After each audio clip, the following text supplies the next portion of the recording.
কারো মেষ রাশি কিভাবে হয়? যদি কারো চন্দ্র কুণ্ডলিতে মেষ রাশিতে থাকে তাহলে তার মেষ রাশি হয়। কিন্তু মেষ রাশি কিসের রাশি? অগ্নিতত্ত্বের রাশি। আর সে নক্ষত্র পেয়েছে, চন্দ্র নক্ষত্র পেয়েছে শুক্রের, তাহলে তার মধ্যে কিছু পরিবর্তন আসবে কি আসবে না?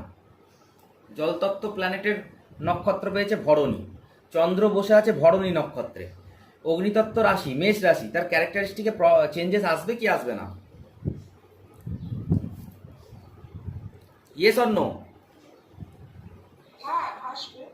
হ্যাঁ, তো এইভাবে আমাদেরকে যত আমরা ফাইন টিউন ভেতরে ঢুকবো, আমরা মেষ রাশির ওপর যে ক্যারেক্টারিস্টিক জেনেছি সেইগুলো ধীরে ধীরে চেঞ্জ হবে, তার মধ্যে ডাইলিউট হবে। যেমন মেষ রাশির মধ্যে অগ্নিতত্ত্ব আছে, এনার্জি আছে, বন্ধুত্ব আছে, অ্যাট্রাকশন আছে।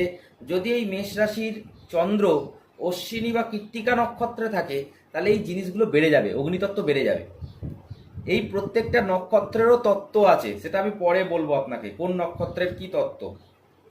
কিন্তু ন্যাচারালি প্ল্যানেট হিসাবে দেখুন, কৃত্তিকা হচ্ছে রবির নক্ষত্র। যদি মেষ রাশিতে চন্দ্র কৃত্তিকাতে থাকে তাহলে তার এনার্জি লেভেল বেড়ে যাবে। কিন্তু যদি ভরণীতে থাকে তাহলে এনার্জি লেভেল অতটাও বাড়বে না। কৃত্তিকাতে থাকলে তার ইগো লেভেল বেড়ে যাবে, ভরণীতে থাকলে তার প্রেম ভালোবাসা বেড়ে যাবে। বুঝতে পারছি? তাহলে সেখানে নক্ষত্র খুব ইম্পর্টেন্ট হয়ে যায়।